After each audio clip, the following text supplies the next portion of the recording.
मैं ही तो हूं, अगर ये भाव आ जाएगा तो कोई झगड़ा फसाद हो ही सकता। मैं इधर भी हूं, मैं उधर भी हूं। कितनी अच्छी कुंजी बताई गुरु जी ने। अगर आप चाहते हो कि किसी से भी झगड़ा ना हो, कोई कभी गलत भाव ना आए किसी के लिए, तो सबसे सुंदर है हर तरफ आप ये देखो मैं ही तो हूं। बस सब तरफ जब आप ही हो तो किसी प्रकार कोई झगड़ा नहीं होगा। हम लोगों का गीता का चौथा अध्याय चल रहा है। कल पढ़ा गया तो उसका लास्ट स्टेंजा पढ़ देते हैं, उसके बाद में फिर आज पढ़ेंगे। लास्ट स्टेंजा कल पढ़ा गया था। निंदक नीरे राखी आंगन कुटी छवाए, बिन पानी साबुन निर्मल करे स्वभाव। मगरमच्छ सारे तालाब की गंदगी को खा लेते हैं, ऐसे ही निंदक भी हमारी भूलों को सम करके हमें स्वच्छ बनाते हैं। सम बर्तन नहीं पर सम दृष्टि रखो। नाली के पानी को खाना बनाने के काम में नहीं ला सकते। परमात्मा की सृष्टि में न कोई चीज न कोई व्यक्ति बुरा है, काटे ही क्या करते हैं फूलों की हिफाजत। कल यहाँ तक पढ़ा गया था। यहाँ तक पढ़ा गया था। इसमें एक लाइन कल जो छूटी थी उसको आज फिर से बताते हैं। परमात्मा की सृष्टि में न कोई चीज न कोई व्यक्ति बुरा है। इसका गुरुजी ने अर्थ क्या बताया? परमात्मा की सृष्टि में न कोई चीज, जैसे आजकल माँ बाप बहुत अधिक परेशान होते हैं, शिकायत करते हैं कि मोबाइल ने लड़कों का जीवन खराब कर दिया। तो मोबाइल ने थोड़ी खराब कर दिया, आपके बच्चे की आसक्ति ने जीवन खराब किया। मोबाइल तो बहुत अच्छा है, अगर मोबाइल ना होता, इंटरनेट ना होता, तो आज हम लोग घर बैठे आप सत्संग आनंद कैसे ले पाते? घर बैठे आप सत्संग आनंद आपको नहीं मिल पाता। तो इसीलिए बोला परमात्मा की सृष्टि में कोई चीज बुरी नहीं है। आप उसको इस्तेमाल कैसे करते हो, मुख्य बात है। अगर आप उसको सही ढंग से इस्तेमाल करते हो तो बहुत लाभप्रद है। अब आप देखो ना कितना लाभप्रद है। आप ट्रेन में जा रहे हो, कार में जा रहे हो, और आपको कोई जरूरी कार्य याद आया, आप उसी कार में बैठे बैठे आपने मोबाइल से फोन कर दिया और काम हो गया। पहले सुविधा नहीं थी। आप जब घर पहुंचते तो टेलीफोन से करते तो उतनी देर पता नहीं क्या हो जाता। तो हर चीज का लाभ हानि है। आप कहो कि ये पेड़ जो है बड़ा खराब है, इस पेड़ से मेरे बच्चे ने फांसी लगा करके आत्महत्या कर ली, ये पेड़ तो पेड़ थोड़ी खराब है। आपके बच्चे ने पेड़ से फांसी लगाई तो आपके बच्चे की वहां पर उसी जगह पर मौत लिखी थी, इसलिए हो गई। अगर पेड़ न होते तो कहां से हम सबको ऑक्सीजन मिलता? तो इस धरती पर कोई चीज ऐसी नहीं है जो कि खराब हो। हर चीज अच्छी है, लेकिन हम उसका इस्तेमाल जब गलत ढंग से करते हैं तो उसके लिए फिर वो चीज खराब हो जाती है। इसी तरीके से बोला कोई व्यक्ति बुरा नहीं है। कोई जीव जिसके अंदर भी श्वास चलती है, कोई जीव बुरा नहीं है। आप कहते हो ये सांप बड़ा बुरा है। अरे सांप का जो है, सांप को बड़ा प्यारा है सरपणी, जो उसकी सरपणी है उसको बहुत प्यारा सांप। आप कहते हो किसी चीज के लिए ये चीज बड़ी खराब है, ये व्यक्ति जो है ये बहुत ही व्यक्ति, इसने बड़ा बुरा काम किया है हमारे साथ, तुम्हारे साथ बुरा काम किया है, तो किसी जन्म में तुमने उसके साथ बुरा काम किया है और लोगों के लिए बहुत अच्छा है, तुम्हारे साथ बुरा क्यों है? तो बोला कोई व्यक्ति भी बुरा नहीं है भले मन के वास्ते। जब हर एक में आप अपना आप देखोगे, जैसा गुरुजी ने बोला अभी कि तुम हर एक, मैं भी तो, मैं उधर, मैं भी हूं, मैं ही उधर हूं, मैं इधर भी हूं, मैं उधर भी हूं, तो किस बात का फिर द्वेष, किस बात की लड़ाई, किस बात का झगड़ा? जब भी लड़ाई झगड़ा होगा वो तब होगा जब आप, मैं दूसरा, सामने वाला दूसरा, तो ऐसे में हर जगह देखो मैं ही तो हूं, तो कोई भी झगड़ा फसाद नहीं होगा। इसलिए दुनिया में, इस ब्रह्मांड में कोई न चीज न व्यक्ति बुरा नहीं है, हर चीज अच्छी है। क्यों अच्छी है? इसका सबसे गुण रस क्या है? इसलिए अच्छी है क्योंकि गुरु जी ने बोला everything is God, everywhere is God. जब हर जगह हर चीज भगवान है, तो जो चीज भी आपको दिख रही है, सुनाई पड़ रहा, वो सब चीजें वो भगवान ही बना है, दूसरा कौन है? कितनी मजे वाली बात है। भगवान की ये लाइन आपने नहीं सुनी? भगवान ने बोला everything is God, everywhere is God. Everything मतलब हर चीज भगवान है। और गीता में भगवान कृष्ण ने इसी बात को 11वें अध्याय में बोला है, मैं अपनी विभूति का वर्णन कहां तक करूं, चींटी से लेके हाथी तक और राई से लेके पर्वत तक, जड़ चेतन सब मैं ही बना हूं। आप मोटे तौर पे ही समझ लो कि इस पूरे ब्रह्मांड में भगवान के अलावा कुछ भी नहीं है। और आपको भगवान के अलावा जो चीज दिखती है, मालूम क्यों दिखती है? वो दिखती है भ्रम के कारण। कैसा भ्रम?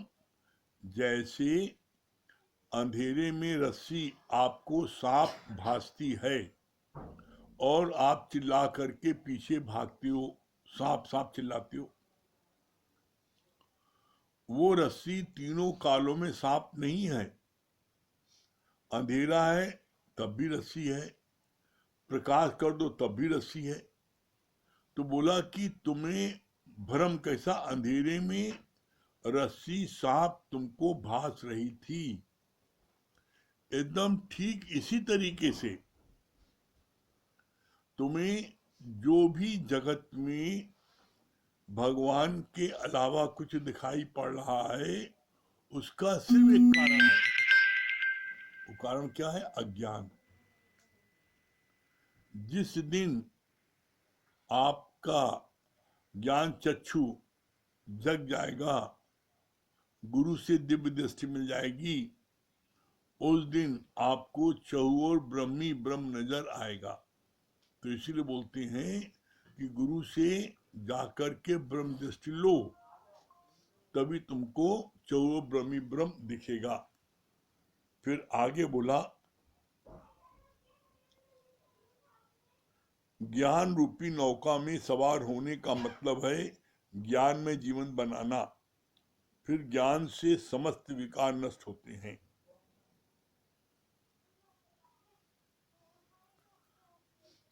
कितनी अच्छी बात बोली। ज्ञान रूपी नौका में सवार होने का मतलब है ज्ञान में जीवन बनाना। गुरु क्या बोलता है? आओ मेरी नैया में ले जाऊंगा भव पार। और जब आप गुरु की नैया में बैठ गए, नौका में बैठ गए, सवार हो गए, तो बोला ज्ञान में जीवन बनाना। तो फिर अब आप अपना जीवन ज्ञान में बनाने की कोशिश करो, उसके लिए पुरुषार्थ करो। जो ज्ञान में जीवन आप बनाने के लिए मेहनत करते हो, एक्चुअल में पुरुषार्थ उसको बोलते हैं। आप दुकान में जाकर 10 घंटे बैठते हो, उसको पुरुषार्थ नहीं बोलते, उसको बोलते हैं कर्म। क्यों बोलते हैं? क्योंकि माया कमाने के लिए जो मेहनत करते हो वह है कर्म,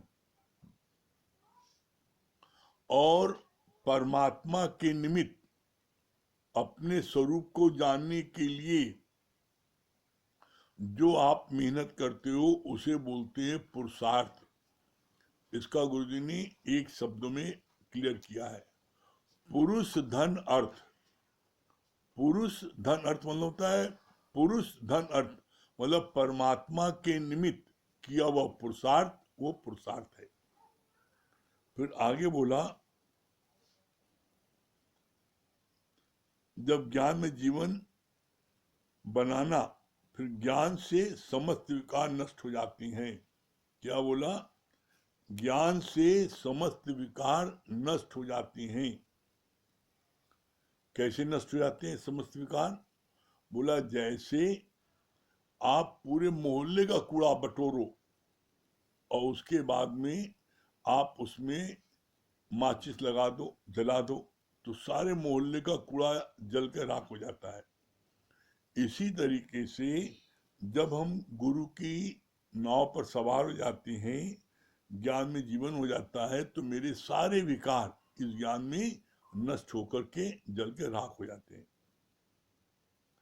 सत्संग में तो तुम आते हैं, पर ज्ञान में कितना मन है, गुरु में कितनी श्रद्धा है। जैसी श्रद्धा अर्जुन ने कृष्ण में रखी, वैसी तुम्हारी श्रद्धा गुरु में है।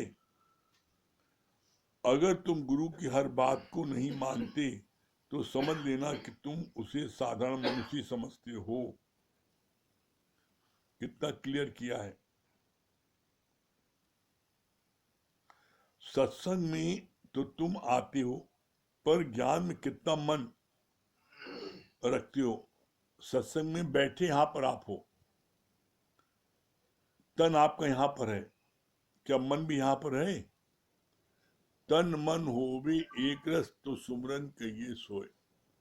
जब आप यहाँ बैठे हो और आपका मन भी यहाँ पर हो, तब होता है सुमरन। यही बात बोला कि सत्संग में आप यहाँ आते हो, लेकिन अपने मन से पूछो कि तुम्हारा मन कितना यहाँ पर है, और इसके अलावा गुरु में कितनी श्रद्धा है।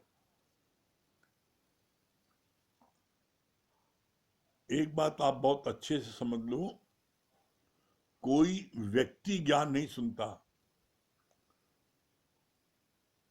ज्ञान सुनती है हमारी श्रद्धा। और इसलिए कहा जाता है श्रद्धावान लभते ज्ञानम। जिसके अंदर में गुरु के प्रति श्रद्धा होती है, उसको ज्ञान सहज में आ जाता है। बोला, जैसी श्रद्धा अर्जुन ने कृष्ण में रखी, वैसी तुम्हारी श्रद्धा गुरु में है। ये क्वेश्चन मार्क है कि अर्जुन की श्रद्धा भगवान कृष्ण में कैसी थी। इसका प्रमाण आता है, जिस समय भीष्म ने प्रतिज्ञा की कि कल का सूर्य अर्जुन नहीं देख पाएगा, तो आधी रात को भगवान कृष्ण अर्जुन के पास गए और बोला कि भीष्म पितामह ने आज प्रतिज्ञा की है कि कल का सूर्य तुम नहीं देख पाओगे। तब भी वो बड़े आराम से टांग पर टांग रखे लेटा था, उठा नहीं, डरा नहीं। उसका जवाब इतना सुंदर था जिससे पता लगता है कि उसके अंदर में कितनी श्रद्धा थी। अर्जुन ने क्या जवाब दिया? कहा, जिसका रक्षक जग रहा है उसे किस बात की चिंता। इतना भरोसा, इतना विश्वास। दूसरा विश्वास कहां पर आता है? दूसरा विश्वास प्रकट होता है उस समय कि अर्जुन के अंदर में अंधी श्रद्धा थी कि कृष्ण मेरा भगवान है। ये प्रमाण कब मिलता है? उस समय मिलता है जिस समय दुर्योधन और अर्जुन युद्ध होने के पहले भगवान कृष्ण के पास में मदद मांगने के लिए गए थे। भगवान कृष्ण ने जब अर्जुन को देखा, सो के उठे, तो पूछा, अर्जुन कैसे आए हो, क्या बात है? तो दुर्योधन बोल बैठा कि पहले मैं आया हूं, पहले आप मुझसे पूछो। भगवान ने कहा नहीं, मैंने देखा पहले अर्जुन को, इसलिए मैं पहले अर्जुन से पूछूंगा। अहंकारी व्यक्ति हमेशा सिरहाने बैठता है और जो श्रद्धा वाला होता है वो हमेशा पैताने बैठता है। तो अर्जुन पैताने बैठा था, भगवान कृष्ण की नींद खुली, उन्होंने देखा सामने कृष्ण बैठा है, अर्जुन बैठा है, तो अर्जुन से पूछा उन्होंने। अब यहाँ पता लगती है कि अर्जुन के मन में अंधी श्रद्धा थी भगवान कृष्ण के लिए भगवान है। कैसे? जब भगवान कृष्ण ने अर्जुन से पूछा, कहा कि जो तुम मदद मांगे आए हो युद्ध के लिए, तो मेरे पास दो चीज है। एक तरफ मेरी अक्षौणी सेना है और दूसरी तरफ मैं निहत्ता हूं, शस्त्र नहीं उठाऊंगा युद्ध में। दुर्योधन उस समय मन ही मन बहुत डर रहा था कि अगर इसने अक्षौणी सेना मांग ली और यही मांगेगा तो मैं इस ग्वाले क्या करूंगा, क्योंकि दुर्योधन समझता था ये ग्वाला है और अर्जुन समझता था ये भगवान है। तो जो अर्जुन को पहला मौका मिला मांगने का, अक्षौणी सेना चाहिए कि अकेले कृष्ण चाहिए निहत्ता, तो अर्जुन ने भगवान कृष्ण को मांगा, कहा हमें सिर्फ आप चाहिए, हमें सेना नहीं चाहिए। ऐसा विश्वास कृष्ण के ऊपर अर्जुन का, उसका परिणाम क्या हुआ? युद्ध कौन जीता? पांडवों ने जीता। तो इसीलिए कहा जाता है भरोसा कर तो ईश्वर पर, तुझे कभी धोखा नहीं होगा। तो क्या तुमने भरोसा किया? ये क्वेश्चन मार्क है। अगर तुम भरोसा करोगे तो निश्चित तुम्हारे को सफलता प्राप्त होगी। फिर आगे बोला, अगर तुम गुरु की हर बात को नहीं मानते तो समझ लेना कि तुम उसे साधारण मनुष्य समझते हो। अगर गुरु की तुमने पूरी पूरी बात नहीं मानी, हर बात तो नहीं माना, तो फिर तुमने गुरु को भगवान का माना। भगवान मानते तो उसकी कोई बात टालते? भगवान नहीं माना तभी तो तुमने उसकी किसी बात को मना किया। तो बोला फिर तुमने जाना वो साधारण व्यक्ति है। तो उसका बोला का परिणाम क्या होता है? गुरु को मनुष्य जान करके जन्म जन्म भय स्वान। तो जो गुरु को मनुष्य जानता है वो जन्म जन्म उसको कुत्ते का जन्म मिलता है। फिर आगे बोला,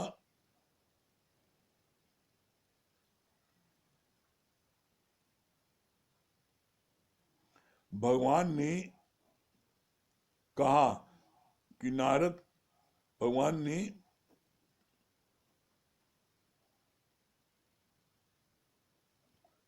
ने कहा कि नारद के नीचे की जमीन जला देना, क्योंकि वो निगुड़ा है। नारद सुबह उठकर जैसे ही निकला तो सामने एक भिस्ती मिला। अंदर में ख्याल आया कि भगवान ने कहा था कि जो पहला व्यक्ति मिले उसे गुरु समझना, पर ये तो भिस्ती है। फिर भगवान के पास गया तो भगवान ने कहा अब तू नरक में जाएगा। नारद ने कहा मैं छूटू कैसे नरक से? Question mark. भगवान ने कहा तुम जाकर गुरु से पूछो। गुरु से पूछा तो उसने युक्ति बताई। नारद प्रभु के पास आया और पूछा नरक क्या है और स्वर्ग क्या है? जैसे ही भगवान ने नरक का नक्शा बनाया, नारद ने उसमें लोट पोट किया। भगवान मुस्कुरा दिए बोले ये युक्ति तो तुम्हें गुरु ने ही बताई है। भगवान ने भी गुरु में विश्वास दिलाया। जैसे हमको बैंक में खाता खुलवाना होता है तो दूसरे के थ्रू ही खुलवाते हैं, ऐसे ही परमात्मा तक पहुंचने के लिए गुरु का साथ जरूरी है। इसका सिद्धांत और अर्थ क्या हुआ? इसका सिद्धांत ये बोला, भगवान ने कहा कि नारद जी भगवान के पास आए तो भगवान ने बोला कि इस जब ये उठे नारद तो इसके नीचे की धरती जला देना। भगवान ने पूछा ऐसा क्यों? तो बोला कि तुम्हारा कोई गुरु नहीं है, जिसके कारण से उसको बोलते हैं निगुरा, और जो निगुरा है तो धरती यहाँ इस धरती पर बैठने योग्य नहीं है, इसलिए धरती जलाने की बोला। तो नारद जी ने कहा बताइए मैं क्या करूं? तो कहा कल प्रातः काल जो पहला व्यक्ति तुम्हें दिखे उसको तुम गुरु मान लेना। तो अगले दिन प्रातः काल नारद जी जब निकले घर से तो उनको पहला व्यक्ति जो है, पहले जमाने में भिस्ती बोलते हैं उनको, जो नगर निगम के कर्मचारी होते हैं और मोहरी को साफ करते हैं, चमड़े के बैग में पानी भर के साफ करते थे मोहरी को, तो वो भिस्ती दिखाई पड़ा। तो भिस्ती दिखाई पड़ा तो नारद को अंदर में संशय हुआ कि भगवान ने कहा था पहला व्यक्ति जो मिले उसको गुरु मान लेना, और ये भिस्ती है इसको मैं गुरु मान लूं। तो उनके अंदर में बड़ी ग्लानि सी हुई कि मैं इसको गुरु मानूं, ये मोहरी साफ करने वाले को। ये मन में विचार आया, और ये विचार जब आया इसके बाद भगवान के पास फिर गए नारद जी कि मैंने अपना गुरु आपके कहने के अनुसार जैसे कहा था पहला व्यक्ति मैंने मान लिया है। तो भगवान ने कहा अब तुम्हें घोर नरक मिलेगा। तो नारद जी ने मन में सोचा बनने आए थे 24 बन गए दूबे, कि भगवान तो बड़ा खुश होंगे, और यहाँ भगवान खुश होने की जगह बता दे घोर नरक मिलेगा।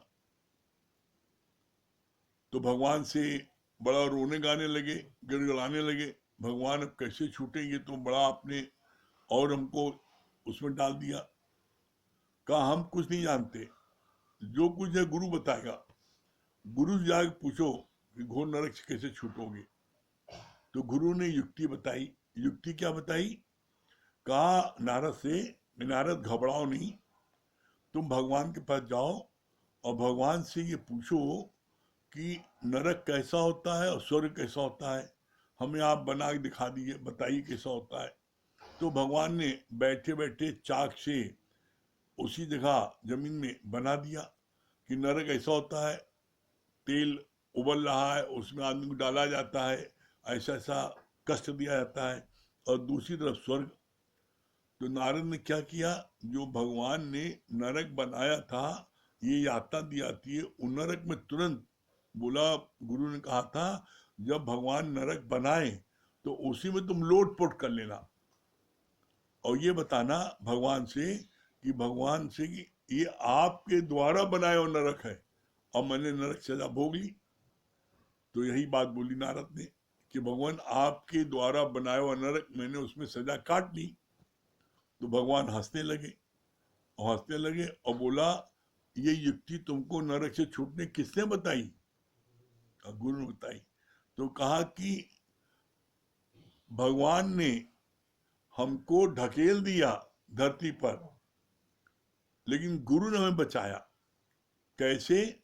बोला जैसे किसी महिला का पुत्र पैदा हो और उसको जो है वो अनाथालय में छोड़ दे, तो अनाथालय से कोई महिला उसको लेके आए और उसको पाले पोसे बड़ा करे, सारी सेवा करे, सारी जरूरत की पूर्ति करे, तो महान कौन है? जिस महिला ने उस बच्चे को बचपन से लेकर के पाल पोस के बड़ा किया वो महान है। तो इसी तरीके से यहाँ पर भगवान ने तो धरती में ढकेल दिया जीव को, उसके बाद में उसकी परवरिश कैसे, वो वो जीव कैसे ब्रह्म अपने में से प्रकट करे, कैसे वो भव सागर से पार हो, इसकी युक्ति हमें गुरु बताता है। इसलिए बोला गया है, गुरु गोविंद दो खड़े काके लागू पाए, बलिहारी गुरु आपने गोविंद दियो बताए। शुरू से गुरु की महिमा होती आई है। भगवान राम ने अपने गुरु किए, कृष्ण ने अपने गुरु किए, कोई ऐसा नहीं है जिसको आप भगवान मानो जिसने गुरु न किया हो। क्यों? क्योंकि गुरु का दर्जा हमेशा सबसे ऊंचा है। इसी बात को यहाँ पर भगवान कहते हैं कि गुरु से आगे पूछो, हमसे नहीं पूछो कैसे तुम नरक से छूटोगे। फिर आगे बोला, भगवान ने भी गुरु में विश्वास दिलाया, जैसे हमको बैंक में खाता खुलवाना होता है तो दूसरे के थ्रू ही खुलवाते हैं, ऐसे ही परमात्मा तक पहुंचने के लिए गुरु को साथ जरूरी है।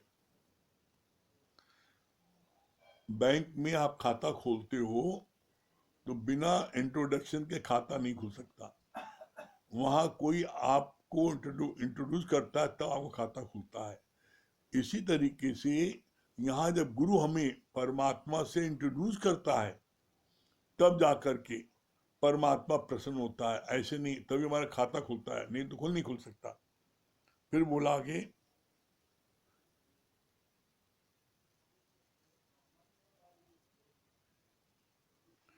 दुनिया के गुरु पहले तुमको बोलेंगे आश्रम में रहो, सेवा करो, तभी तभी अंतःकरण शुद्ध होगा, तब ज्ञान समझ में आएगा।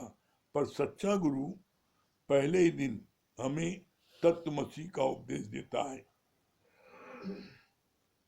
जब हम ब्रह्म ज्ञानी गुरु के पास जाते हैं तो ब्रह्म ज्ञानी हमको पहले दिन क्या बोलता है, मान न मान तू है भगवान। पहले दिन आते क्या बोलता है, अहम ब्रह्मस्मै तत्वमसी, मैं भी ब्रह्म हूं तुम भी ब्रह्म हो। वो छुपाता नहीं, लेकिन दुनिया के गुरु पर जब हम जाते हैं तो कहते हैं ऐसे हो जाओगे ब्रह्म, ऐसे ज्ञान मिल जाएगा। अरे पहले आश्रम में रहो, सेवा करो 10-20 साल, झाड़ू पोछा लगाओ। और जब वो शिष्य तत्ववेता गुरु पास गया और गुरु ने कहा अहम ब्रह्मस्मै तत्वमसी, जो मैं हूं सो तू है और जो तू है सो मैं हूं, तो उसको बड़ा आश्चर्य हुआ कि मैं कैसे भगवान हो गया। तो उसने कहा लगता है ये जो है गुरु जो है पक्के नहीं है, चलो दूसरे गुरु पास चले। तो वो जो है दूसरे गुरु पास चला गया। जब दूसरे गुरु पास गया आश्रम में तो उन्होंने क्या बोला, अरे ऐसी ज्ञान प्राप्त हो जाएगा, पहले आश्रम में रहो, झाड़ू पोछा लगाओ, सेवा करो गुरु की, तब फिर पता लगेगा, तब मिलेगा। तो उसने 10 साल तक झाड़ू पोछा लगाया, सेवा किया। 10 साल बाद उससे पूछा गुरु से, गुरु जी अब तो बताइए 10 साल हो गया। तब गुरु ने कहा अहम ब्रह्मस्मै तत्वमसी। तो अपना सिर पीटने लगा, अरे ये तो पहले दिन गुरु ने कहा था, मैं जहां गया था तत्ववेता गुरु पास वो तो पहले दिन बोला था। जो सच्चा गुरु होता है उसको आपसे कुछ नहीं चाहिए, इसलिए वो पहले ही दिन आपको ब्रह्म करके देखता है और आपको कहता है आप भी वही ब्रह्म हो, जब मैं हूं आप भी हो। लेकिन कोई चीज अब बहुत सरलता से मिलती है तो उसका महत्व नहीं समझते, और हम जो चीज बड़ी कठिनाई मिलती है उसका महत्व समझते हैं। तो ऐसे में जो दुनियावी गुरु होते हैं, जिनको धन दौलत चाहिए, आपसे कुछ चाहिए, वो आपको फंसाए रहेंगे। सच्चा गुरु कभी चिंता नहीं करेगा कि तुम रुको या भागो। भागना है तुम्हें कल नहीं आज ही भाग जाओ। क्यों? क्योंकि उससे तुम्हें कुछ चाहिए नहीं, गुरु को कुछ नहीं चाहिए। ऐसे में तुम अपनी उन्नत चाहते हो तो रहो, गुरु को तुम्हारी कोई जरूरत नहीं है। तो इसलिए जो सच्चा गुरु है वो हमेशा बोलता है वो शेर गुरु है, वो तुम्हें खाएगा। और जो दुनियावी गुरु हैं, लालची गुरु हैं, वो रोटी के टुकड़े बजाएंगे। शेर जो है, जब तुम उसको मांस देते हो, कभी गौर से देखना, कुत्ते को दोगे तो कुत्ता दुम हिलाएगा, उसको कोई चीज खाने की दोगे दुम हिलाएगा, और शेर को दोगे तो दुम नहीं हिलाएगा। शेर जो है मांस देने वाले को देखता है कि मैं इसका शिकार करूं। तो जो तत्ववेता गुरु होते हैं, सच्चे गुरु होते हैं, वो तुम्हारा अहंकार जो है उसको खाएंगे, तुम्हारे अहंकार की चटनी बना देंगे। तो यहाँ पर सच्चा गुरु जो होता है वो कभी किसी भी चीज से समझौता नहीं करता। क्योंकि तुम्ही ने कभी न कभी सत्संग में बैठ करके प्रार्थना किया था, हे गुरु तेरे जैसे बने जीवन मेरी। जब तुमने प्रार्थना किया था तो वो प्रार्थना गुरु तक पहुंची। अब गुरु उस प्रार्थना को स्वीकार करके तुमको अपने जैसा बनाना चाहता है। जब अपने जैसा बनाने का तो बिना काटे छाटे बन जाओगे। बिना काटे छाटे तो बगिया भी खूबसूरत नहीं होती। तो इसलिए अगर हमें मंजिल तक पहुंचना है, हमें मुक्ति प्राप्त करनी है, तो बोला एक गुरु का कर ले संग, होगी ना तेरी समाधि भंग। फिर आगे बोला,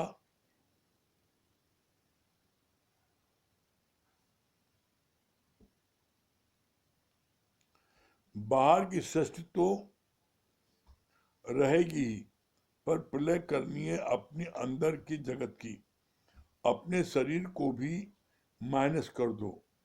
man minus equal to god. Either you are god और यू आर डॉग। क्या बोला गुरुजी ने? हमसे गलती क्या होती है? बाहर की सृष्टि तो रहेगी ही, पर प्रलय करनी है अपने अंदर की जगत की। हम ज्ञान लेने के बाद में उतावलापन क्या करते हैं? हम बाहर की सृष्टि उसको बदलना चाहते हैं हर एक कोई सुधर जाए। भगवान ने क्या बोला? हर एक कोई सुधर जाए उसकी चिंता नहीं करो। तुम अपनी सृष्टि, अपने अंदर की सृष्टि को जलाओ, उसको राख करो। जो अंदर तुम्हारे अंदर में विषय विकार पड़े हैं, अंदर में जो राग द्वेष पड़े हैं, अपनी सृष्टि को, बोला बाहर की सृष्टि तो रहेगी, पर प्रलय करनी है अपने अंदर की जगत की। जो अपने अंदर की जगत बना है उसकी प्रलय करनी है। और वो प्रलय कब होगी? वो प्रलय कब होगी? वो प्रलय होगी जब, बोला सारी है इंद्रियों की शक्तियां बाहर की ओर, जो बाहर से तोड़कर अंदर से जोड़ ले। जो शक्तियां तुम्हारी इंद्रियों की बाहर देख रही हैं, उसे देखना बंद करके अपने अंदर देखो, झांको कि अभी भी कौन कौन सी बुराई पड़ी है अंदर में, कौन कौन सी अंदर में जो है वासना पड़ी है। उन जब अपनी तरफ निगाह डालोगे तो तुम्हारे को अपनी बुराई नजर आएगी और तब उसको तुम साफ करोगे। ज्ञान लेने के बाद तुम देखते हो दूसरे को, दूसरा सुधर भी जाएगा तो तेरा की, उससे तुम्हारा उद्धार नहीं होगा। तुम्हारा उद्धार होगा कब? जब अपने मन की करो सफाई, तभी देगा प्रीतम दिखाई। जब तुम अपने मन की सफाई करोगे तब तुम्हें वो परमात्मा दिखेगा। फिर आगे बोला, कितनी अच्छी बात पहचान दी है गुरु जी ने। पहचान दी है, मैन माइनस डिजायर। यदि मनुष्य को कोई चाहना नहीं है तो वो भगवान है। और मैन प्लस डिजायर, और यदि मनुष्य को कोई चाहना है तो बोला वो कुत्ते के समान है। अब अपने जांचो कि आप क्या हो। करत करत अभ्यास के जड़ मत हो सुजान। आप रोज अभ्यास करो कि अगर आपके मन में किसी चीज की चाहना हो रही है तो अपने मन से बात करो, अगर ये चीज हमको मिल गई तो क्या हो जाएगा, 2 घड़ी का सुख बस। कोई चीज भी दुनिया की खाने पीने भोगने की हो, कुछ भी हो, 2 घड़ी के सुख है। तो बोला 2 घड़ी के सुख के लिए तुम नरक में आते हो, देह में आते हो। इसीलिए गुरुजी ने इस बात को प्रमाणित किया है एक लाइन से। क्या बोला है? चाह चमारी चिमड़ी अति नीचन से नीच, चाह चमारी चिमड़ी अति नीचन से नीच, और तू तो पूर्ण ब्रह्म था। यदि चाहन होती भी एक चाहना के कारण तुम ब्रह्म पद से नीचे जीवन में आ जाते हो, और उस चाहना की पूर्ति के लिए गलत साधन का उपयोग करते हो तो तुम जो है जीव से हैवान हो जाते हो। हैवान बनाया किसने? तुम्हारी चाहना ने। हम अपने जीवन के अनुभव से आपको कह रहे हैं, आप गुरु की एक बात सिर्फ एक हफ्ते आप अपने मन में ठान लो, हमें किसी से कुछ नहीं चाहिए। देखो हर समय आपकी ब्रह्माकार वृत्ति रहेगी। हम कहते हैं एक हफ्ते नहीं, आप सिर्फ एक दिन रख लो। एक दिन रखो, आज 24 घंटे, आज प्रातः, कल सुबह प्रातः काल उठेंगे तब से लेके सोते समय तक हम किसी से कुछ नहीं चाहेंगे। कुछ भी दिखे, कुछ भी सुनाई पड़े, हम कुछ नहीं बोलेंगे। हमें किसी से कुछ नहीं चाहिए। देखो आपको मन में कितनी शांति मिलती है। अगर अंदर से आप किसी से कुछ नहीं चाहते तो देख लेना आपके मन में बड़ी शांति मिलेगी और बड़ी ताकत आएगी। ये जो चाहत है ये इंसान को कमजोर कर देती है। फिर आगे बोला,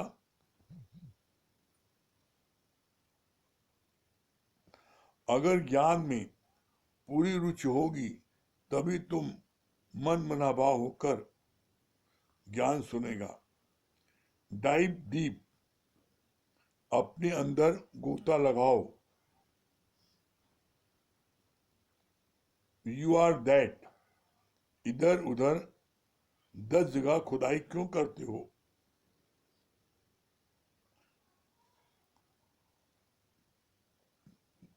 दस जगह खुदाई करने पानी नहीं निकलेगा। पर यहाँ पर गुरु बोलता है कि एक जगह कुआं खोदो। इसका बहुत अच्छा सिद्धांत गुरु जी ने बोला था।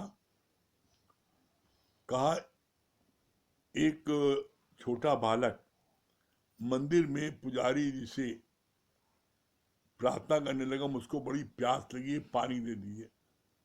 पुजारी जी पूजा कर रहे थे, कहा अभी पूजा कर लेते हैं तब तुमको पानी देते हैं। तो पुजारी जी एक लाइन से सभी देवी देवताओं की पूजा कर रहे थे। अब बच्चों को जैसी आदत होती है, वो जब खड़ा था, पुजारी जहाँ मंदिर में थे वो बाहर मैदान में खड़ा था जमीन में, वो जहाँ जहाँ पुजारी खड़े हो उनके पीछे खड़ा हो और वहाँ अपने पैर के अंगूठे से जमीन को देने लगे।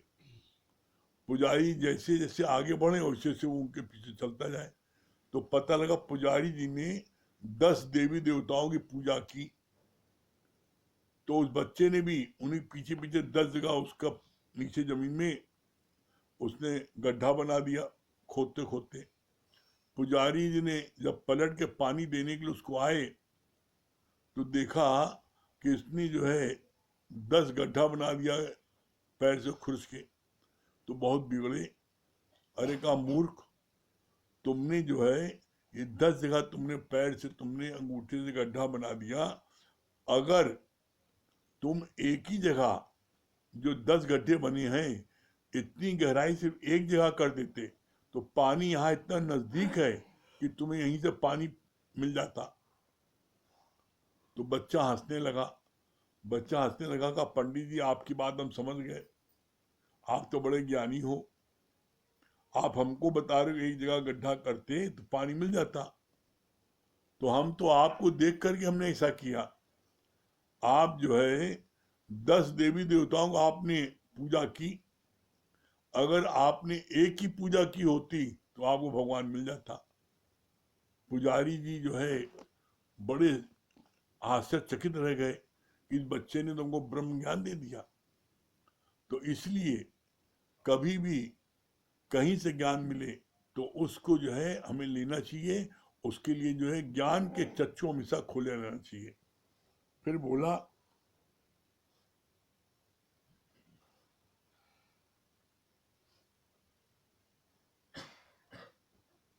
प्रेम और सेवा से मनुष्य का अहंकार जाता है। गुरु के संग रहते रहते उसका रंग तेरे ऊपर चढ़ जाता है। फिर गुरु तेरे ऊपर नहीं पर अपने ऊपर आशिक हो जाता है। ज्ञान सुनकर अभी भी अगर तेरे भीतर आनंद नहीं आया, जांच करो कि कौन सी कमी है। यहाँ पर गुरु जी ने कितनी अच्छी बात बोली, कहा कि गुरु के संग ये प्रेम और सेवा से मनुष्य का अहंकार जाता है। जब आप सेवा करते हो संगत की, प्रेम करते हो, तो आपका अहंकार स्वतः चला जाता है। आप अहंकारी व्यक्ति किसी को प्रेम कर ही नहीं सकता, अहंकारी व्यक्ति सेवा कर ही नहीं सकता। तो बोला जब तुम संगत की सेवा करते हो और संगत को प्यार करते हो तो तुम्हारा अहंकार स्वतः चला जाता है। यहाँ पर बोला ये सबसे सरल युक्ति है। फिर आगे बोला,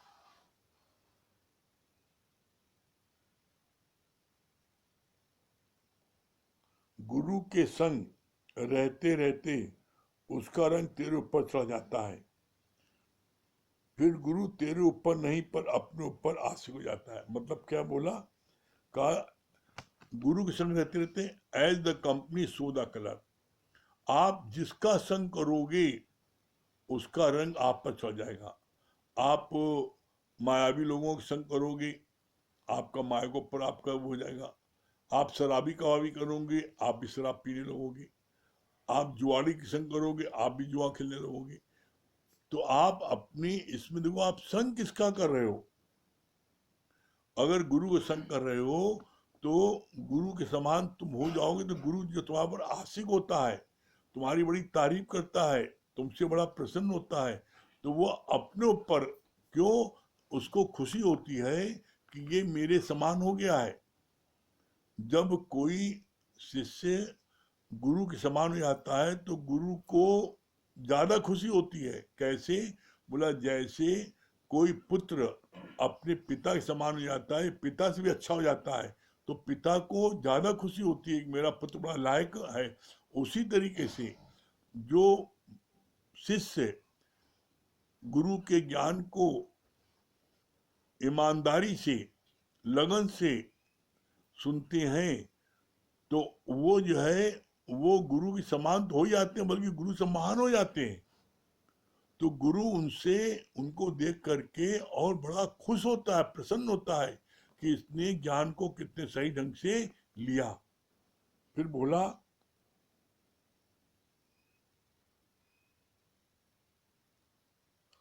ज्ञान सुनकर अभी भी अगर तेरे भीतर आनंद नहीं आया, जांच करो कि कौन सी कमी है। इसका मतलब तुमने ज्ञान को सही ढंग से नहीं सुना, तुमने मन भाव नहीं सुना, इसलिए तुम्हारे को जो है, इसलिए तुम्हारे को आनंद नहीं आया। ज्ञान सुनने के बाद आनंद ना आए ये असंभव है। ज्ञान सुनने के बाद में तुम्हारे अंदर में आनंद आना स्वाभाविक है। क्योंकि ज्ञान इतना पावरफुल है, ज्ञान इतना पवित्र है कि ज्ञान सुने और उसको आनंद ना आए, ज्ञान सुने और वो जो है वो अपनी समस्थित में ना आए, ज्ञान सुने और उसको दुख सुख लगे तो ज्ञान नहीं सुना। इसीलिए एकमात्र ये दर ऐसा है जहां हर प्रेमी सुनने वाला क्या बोलता है,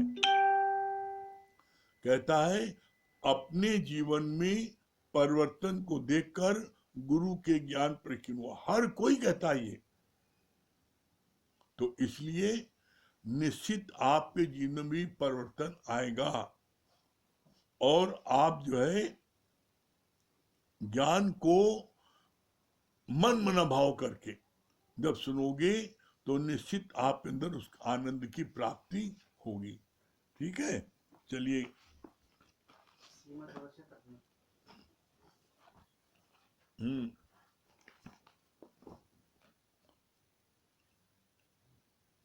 कौन सीमा चौरसिया कटनी। हाँ, सीमा जी कटनी से, सीमा चौरसिया कटनी से। हाँ सीमा जी क्या बता रही है? गुरुजी उस दिन हमारा सत्संग मिस हो गया था 31 तारीख का। कोई बात नहीं, उसको जो मिस हो गया था उसको यूट्यूब में डाल दिया गया, उसको उसमें देख लेना। 31 तारीख का 31 अक्टूबर का सत्संग यूट्यूब में पड़ा है, उसको देख लेना वहां पर। ठीक है, आज क्या सुना ये बताओ।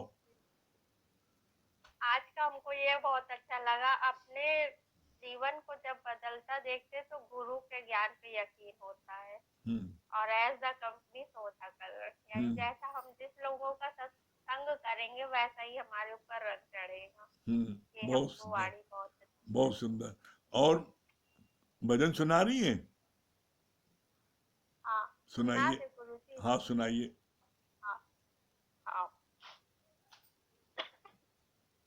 ये मोहब्बत की बात है उदो, ये मोहब्बत की बात है उदो, बंदगी मेरे बस की नहीं है, यहाँ सजदे के होते हैं सजदे, आशिकी इतनी सस्ती नहीं है, ये मोहब्बत की बात है उदो, इश्क वालों ने कब वक्त देखा, तेरी पूजा में पाबंदियां है, यहाँ दम दम में होती है पूजा, यहाँ दम दम में होती है पूजा, सर उठाने की फुर्सत नहीं है, ये मोहब्बत की बात है उदो, बंदगी मेरे बस की नहीं है, आज मस्ती जो दिल में चूबे हम, होश कब उनको कब है जिंदगी में, जो चढ़ती उतरती है मस्ती, वो हकीकत में मस्ती नहीं है, ये मोहब्बत की बात है उदो, बंदगी मेरे बस की नहीं है, यहाँ सर्द के होते हैं सौदे, आशिकी इतनी सस्ती नहीं है। हरि ओम गुरु जी। हरि ओम। हाँ श्याम भैया। राम राम राम राम राम राम राम राम। क्या बता रहे? बहुत अच्छी बात बताई। आपने बहुत अच्छी बात बताई कि भगवान ने बहुत करुणा करके मनुष्य का तन तो दे दिया, लेकिन मनुष्य के तन मिलने के बाद जो इंसानियत होती थी वो नहीं दिया, नहीं मिला, क्योंकि एज पर कंपनी सौदा कलर, जैसा कंपनी का साथ करते थे उसी हिसाब से जो है व्यवहार होता रहता था। लेकिन आपने फिर बताया गुरु गोविंद दो गणे काके लागू पाओ, बलियारी उस गुरु की जिसने गोविंद जी को बताया। तो बड़ी कृपा रही कि गुरु का साथ मिल गया। अब गुरु के साथ मिलने के बाद देखिए कितनी बढ़िया युक्ति बताई आपने कि नारद जी जैसे महान ज्ञानी जिनको अहंकार हो गया, विष्णु जी के इतने भक्त थे, फिर भी उनको मतलब जो है अहंकार, गुरु इतना मतलब पावरफुल होता है कि अपने शिष्य को कहीं जाने नहीं देता, कहीं बिगड़ने नहीं देता, कोई गलत काम नहीं करने देता। तो उसने कहा कि तुम जो है जाकर पहले गुरु करो। उन्होंने गुरु नहीं किया, निगुड़े हो, पहले गुरु करो। जो व्यक्ति पहला मिल जाए उसको पहले गुरु मान लो। अब बताइए उस समय मतलब नारद कहाँ नारद और कहाँ बिंदी, एकदम जो साफ करने वाला है मूली। लेकिन कहा कि गुरु ने, भगवान ने कहा है इसलिए इसको गुरु बनाना है। अब गुरु उसको बना लिए। अब पहुंचे भैया ऐसी सी बात है, गुरु जी बताओ क्या करना है। तो कहा ऐसा है कि जाकर भगवान के पास चले जाओ और वही तुमको नरक और स्वर्ग से छुट्टी दिला देंगे। अब गुरु के पास कितनी युक्ति होती है। भगवान ने जब नक्शे में नरक बनाया, स्वर्ग बनाया, तो बोले जब वो नरक बना देंगे तो उसी में लोट पोट कर लेना तो तुमको मुक्ति मिल जाएगी। तो वास्तव में जैसा अभी आप बता रहे हैं कि दो प्रकार के गुरु होते हैं, एक दुनियावी गुरु और एक बिल्कुल तत्व ज्ञानी गुरु। तत्व ज्ञानी गुरु शेर के समान होता है। शेर के पास जब कोई जाता है तो रोटी लेकर, तो शेर रोटी नहीं देखता, ले जाने वाले व्यक्ति की को देखता है। कहने का मतलब ये कि गुरु जो है तुम्हारे किसी पदार्थ की तरफ वो नहीं देखता। जो ब्रह्म ज्ञानी तत्व गुरु है वो तुमको देखता है और तुम्हारे अहंकार को वो चटनी बनाता है। जैसे शेर के पास जाओ तो अहंकार चटनी बनाए। बहुत सुंदर, बहुत सुंदर। जब तक गुरु नहीं मिला था, फिर भी आपने कहा ना, अपने जीवन को देखकर, अपने जीवन में परिवर्तन को देखकर गुरु पे विश्वास। बहुत सुंदर। हाँ, पीयूष केसरवानी भैया, पीयूष केसरवानी भैया, कहाँ दिल्ली? हाँ दिल्ली। हाँ हरिओम, हरिओम पीयूष भैया, क्या बता रहे हैं? हरिओम, हरिओम। हमने बहुत अच्छा देखा, जैसे ये बताया कि काम जैसे काम करने से सत्संग अच्छा मिलता है। हाँ बहुत सुंदर, बहुत अच्छे। और अच्छा लग रहा आपको? रोज सुन रहे हैं पीयूष भैया? बहुत सुंदर। हाँ हाँ मुकेश भैया। हाँ बहुत अच्छी बात है यार कि वो जब अपना करके देखते हैं तो किसी से बुलाए जाना में सबसे जब कोई दूसरा है तो केवल प्रेम ही प्रेम रहेगा। हाँ वेरी गुड, बहुत सही। हाँ राकेश भैया। हाँ प्रणाम भैया। प्रणाम प्रणाम राकेश भैया, क्या बता रहे हैं? आपने जो बताया कि बैंक में जो है वो खाता तभी खुलता है जब कोई इंट्रोड्यूस करता है, तो इसी तरीके से जब गुरु जो है वो हमको परमात्मा से इंट्रोड्यूस करता है तभी परमात्मा जो है प्रसन्न होता है। बहुत सुंदर। हाँ संजय भैया, संजय भैया राजापुर।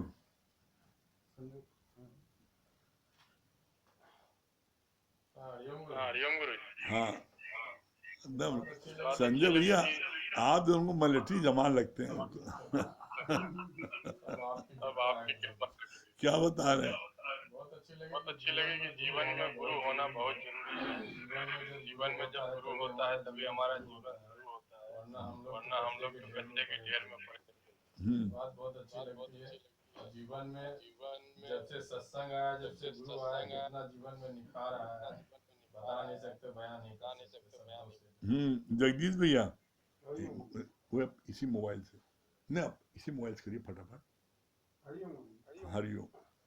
आपने आज बहुत अच्छा बताया कि गुरु से प्रेम, श्रद्धा और गुरु की सेवा से ही जो है तुमको जो है आनंद मिलेगा और ज्ञान मिलेगा, तो बड़ा अहंकार भी दूर होगा।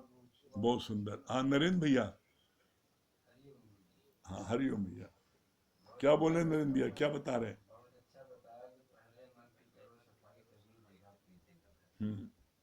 बहुत सुंदर। हाँ सज्जन भैया। बताना जो गुरु को ही जो इंसान मानता है इसी ने मन से गुरु को ही भगवान मानना चाहिए। हाँ त्रिपाठी जी, अंधी श्रद्धा भक्ति होनी चाहिए। हाँ बहुत सुंदर। गुरु जी ये बात अच्छी लगी कि चाहे भावना रखता है तो कुत्ते के समान। हाँ मालवी जी, ये भी अच्छा होता है गुरु जी की जो है कोई भी चीज बुरी नहीं है।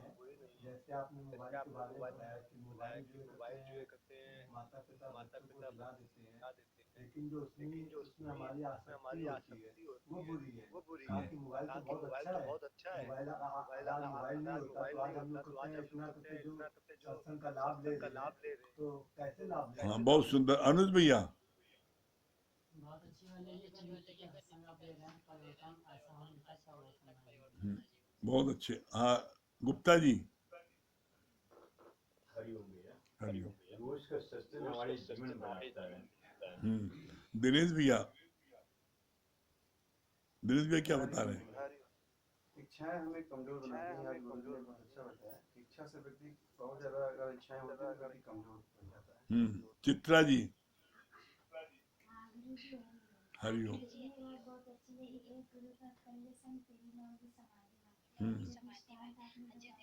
आपने बताया कि पुजारी जगह जगह पूजन कर रहे थे, एक बच्चे से भी कैसे ज्ञान मिला, कैसे सीखने की खिड़की हमेशा खुली रखी।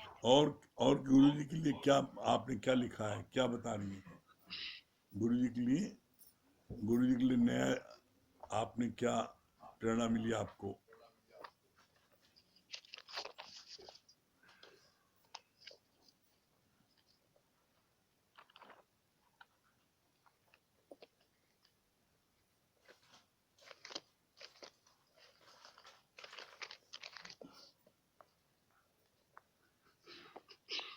कैसे शुक्राना करूं तेरी रहमतों का ऐ मेरे सतगुरु। मुझे कहने का सलीका नहीं है पर तू दिखने की हर अदा। और मोबाइल पास कीजिए मुख के पास। हाँ, आवाज कम आ रही है। हाँ कैसे शुक्राना करूं तेरी रहमतों का ऐ मेरे सतगुरु। मुझे कहने का सलीका नहीं पर तू देने की हर अदा जान। नशा चढ़े प्रेम का बिखरे तन मन का भान। सुख दुख की चिंता नहीं हर पल रहे तेरा ध्यान। सतगुरु तेरी मेरी प्रिय पुरानी सबकी ना गुंजाइश है। रखना हमेशा चरणों में छोटी सी यही मेरी ख्वाहिश है।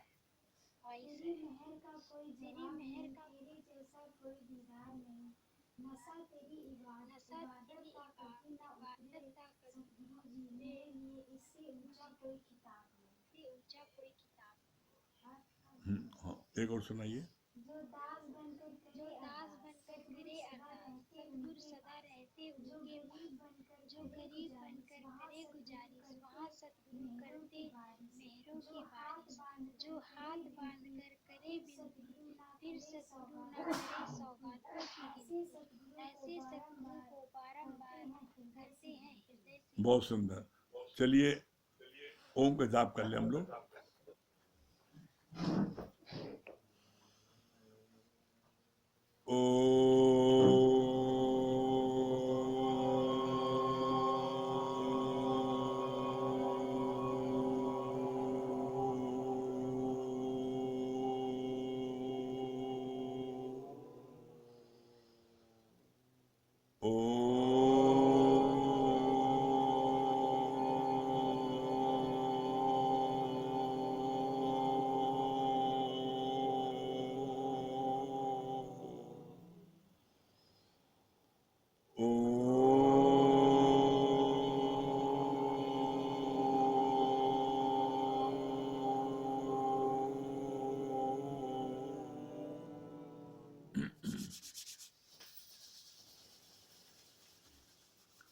संडे को 11 बजे से 1 बजे तक स्पेशल सत्संग जो होता है वो घर पर होगा। सब लोग आ सकते हैं और ऑनलाइन भी होगा। संडे के दिन 11 बजे आप लोग घर आकर के सत्संग ले सकते हैं और ऑनलाइन भी ले सकते हैं। संडे के दिन। हरिओम।